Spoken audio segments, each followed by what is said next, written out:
Root mobile वैसे तो आप जानते पहचानते हैं, लेकिन एक संक्षिप्त में परिचय दे दूं कंपनी का। दिग्गज क्लाउड कम्युनिकेशन प्रोवाइडर है ये company. OTT players, mobile network operators को अपनी सर्विसेज देने के लिए जानी मानी जाती है। 2004 में कंपनी ने की थी अपने कारोबार की शुरुआत, और मुंबई में हेडक्वार्टर है। एशिया पैसिफिक और मिडिल ईस्ट में कारोबार है कंपनी का, और दुनिया भर में 18 से ज्यादा डेटा सेंटर कंपनी के पास है। आइए, कंपनी के मैनेजिंग डायरेक्टर और साथ ही ग्रुप सीईओ राजदीप कुमार गुप्ता साहब हमारे साथ कार्यक्रम में हो रहे हैं शामिल, जिन्होंने मुंबई यूनिवर्सिटी से ही कंप्यूटर साइंस में ग्रेजुएशन किया और 24 साल से ज्यादा का आईटी और कम्युनिकेशन, टेलीकम्युनिकेशन सेक्टर का बड़ा लंबा गहरा अनुभव है आपका। गुप्ता साहब, बहुत बहुत स्वागत है, धन्यवाद हमें समय देने के लिए। एक सबसे पहले सवाल चूंकि ये लेना चाहता हूं कि आपका काफी कुछ कारोबार विदेशों में है, राइट, भारत के बाहर भी है। जो ये बड़ा वातावरण बना है अमेरिका में, यूरोप में मंदी की बातें हो रही है, दुनिया भर में बड़ी टेंशन है, क्या कुछ बिजनेस पर असर है? किस तरह का माहौल वहां के बिजनेस को लेकर है, जरा इसके बारे में एक बार समझाएं sir. Good morning Anil ji. Morning sir.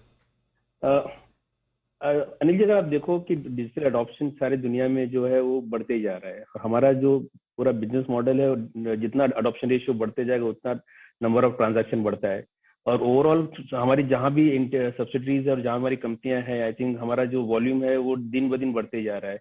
अगर आप हमारा लास्ट ईयर का टोटल वॉल्यूम देखो, हमने 54 बिलियन ट्रांजैक्शन किया था।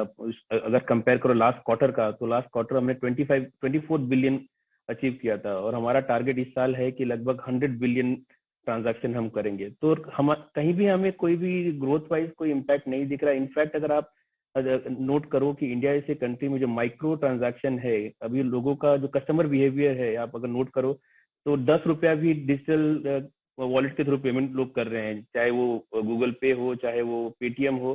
तो जितने नंबर ऑफ ट्रांजैक्शन जो माइक्रो लेवल पे बढ़ते जा रहे हैं आज के दिन में, वो कहीं ना कहीं हम कंपनी, हमारी जैसे कंपनी को बेनिफिट मिल रहा है।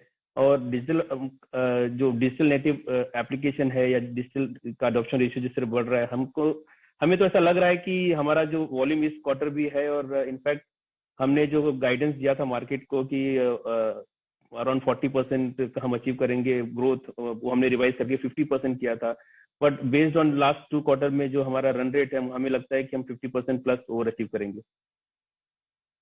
खाली है सर, 40% सोच के रिवाइज करें, 50% और 60%, मतलब सही बता मायनों में आप जैसी कंपनियों से मुलाकात करते हैं तो लगता है कि हिंदुस्तान की ग्रोथ स्टोरी बड़ी स्ट्रांग है, और कहीं कोई हमारे यहाँ तो कम से कम मंदी और खराबी के आसार है नहीं। और आपने बड़ा स्ट्रांगली बोला भी। ग्रोथ ज्यादा कहाँ दिख रही है आपको, हिंदुस्तान में ही या हिंदुस्तान के बाहर भी उतनी ही है?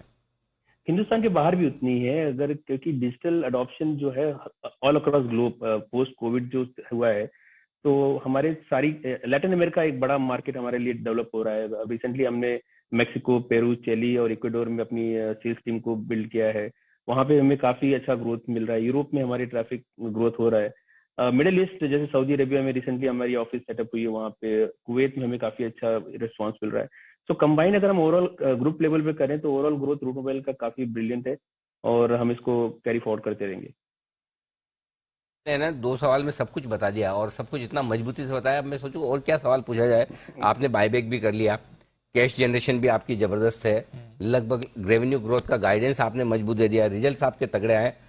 अब सर मुझे ये बता दो, हाँ, कि इनऑर्गेनिक ग्रोथ के क्या प्लान है? मतलब बाकी तो आपके काम बढ़ ही रहे हैं, क्या कुछ पैसे अभी भी आपके पास बढ़े हैं? बायबैक खत्म होने के बावजूद मेरे ख्याल से 100 सवा 100 करोड़ रुपए होने चाहिए। जरा बताएं सर कि कुछ एक्विजिशंस करने का इरादा रखते हैं? अनिल जी, आई थिंक 30 जून के आसपास हमारे बुक्स में लगभग 1,000 करोड़ के आसपास हमारे पास था। और हमारा जो लास्ट 2 क्वार्टर से पूरा फोकस है कि हम जितने भी कंपनी एक्वायर किए हैं उसको कैसे इंटीग्रेट किया जाए, क्योंकि विद इन कंपनी हमें upsell and cross sell opportunity भी क्रिएट करना है। और पिछले 2 से 3 क्वार्टर में हम वही कर रहे हैं कि अगर कोई हमारी एक सर्विसेज जो हमारे पास इंडिया में बिल्ड हुई है, उसको हम कैसे लैटिन अमेरिका में लेके जाएं या यूरोप में लेके जाएं। जैसे ईमेल सर्विस हमने बिल्ड किया है इंडिया में, हमने एक कंपनी एक्वायर की थी, अब हमारा सारा ईमेल का प्लेटफॉर्म अब लैटिन अमेरिका की कंपनी यूज कर रही है। उससे पहले वो फॉरेन की कोई कंपनी से बाय करते थे। सो राइट नाउ आई थिंक हम हमारे पास जो फ्यूचर एक्विजिशन का प्लानिंग होगा, वो हम टक इन इन्वेस्टमेंट में देखेंगे कि जहाँ पे प्रोडक्ट पोर्टफोलियो को एनहांस करने के बारे में सोचेंगे, बट कोई बड़ा एक्विजिशन नहीं करेंगे। प्रोडक्ट पोर्टफोलियो को एनहांस करने के लिए हो सकता है मोबाइल आइडेंटिटी या वॉइस की एरिया में हम फोकस करें, बट टोटल कंबाइंड जो एक्विजिशन होगा वो लगभग 100 से 150 करोड़ के अंदर ही होना चाहिए। गुप्ता साहब, एक चीज बताइए, जो जिस तरह की ग्रोथ की आप बात कर रहे हैं और विदेशों में जो कुछ भी माहौल, उससे भी कंपनी की ग्रोथ पर कोई असर नहीं पड़ता। इतना बढ़िया बिजनेस है तो क्या कंपटीशन भी बढ़ रहा है? फिर तो लोगों की आंखों में आओगे ना आपके, भाई गुप्ता साहब ही इतना कमा रहे हैं, ये बिजनेस बड़ा जबरदस्त है, चलो हम भी घुसते हैं, या कोई और कंपटीशन बढ़ा रहे हैं कोई? अनिल जी, अगर हम रूट मोबाइल देखो तो रूट मोबाइल एक ग्लोबल कंपनी है। हम ऑलमोस्ट 20 कंट्रीज में काम करते हैं और हर कंट्री में कहीं ना कहीं लोकल कंपटीशन तो होता ही है। तो हमें कंपटीशन से, और जो सीपैस का मार्केट है ऑलमोस्ट $60 बिलियन का मार्केट है।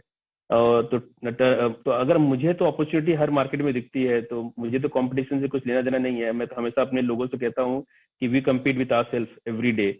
और हमारा कंपटीशन यही है कि अगर हम 60% ग्रोथ इस साल करते हैं तो अगले साल हमारा क्या ग्रोथ गाइडेंस होगा, और हमें उस तरफ काम करना चाहिए।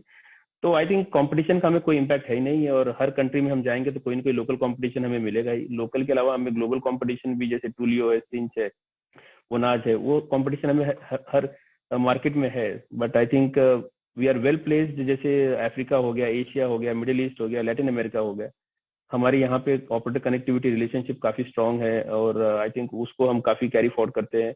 और ऑपरेटर का जो हमारा रिलेशनशिप अफ्रीका, मिडिल ईस्ट और लैटिन अमेरिका में बिल्ड हुआ है, वो सारे यूरोप और यूएस के एग्रीगेटर भी हमारे प्लेटफॉर्म को यूज करते हैं। सो कंपटीशन वाइज हमें कोई टेंशन नहीं है। ठीक बात है। ये आपकी लाइन पहली वाली बढ़िया लगी। हमारा कंपटीशन सिर्फ हमारे अपने आप से है, खुद से कॉम्पीट करो, कल से हम आज बेहतर होने चाहिए। ये फॉर्मूला एकदम परफेक्ट है सर। अच्छा, एक चीज और बताइए सर, रुपया कमजोर हो रहा है, आपका काफी कुछ कारोबार बाहर से भी है, तो करेंसी की कमजोरी का कुछ फायदा मिल रहा है कंपनी को, या आप हेज रहते हैं एकदम? तो अनिल जी, अगर हमें देखो कि हमारा 70% रेवेन्यू जो डॉलर में है, ओवरऑल हम जो यूके में बुक करते हैं, और पाउंड का हमें कोई इम्पैक्ट है ही नहीं। अगर आप देखो कि हमने जो एक्विजिशन किया था, जो हमारा कैपिटल कमिटमेंट है, वो भी यूरो में है। तो इनडायरेक्टली हमें डिप्रिसिएशन का भी उसका 5 से 6% का एडवांटेज ही मिलने वाला है ओवरऑल पीएनएल में। सो वो हमें कोई भी इम्पैक्ट नहीं है उसका। और हम जो पेमेंट भी ऑपरेटर को करते हैं तो डॉलर करेंसी में ही करते हैं। तो अगर हमारा 70% रेवेन्यू डॉलर में है और पेमेंट भी हमारा डॉलर में है, तो हमें करेंसी का कोई इम्पैक्ट भी नहीं है उसका। ठीक बात है।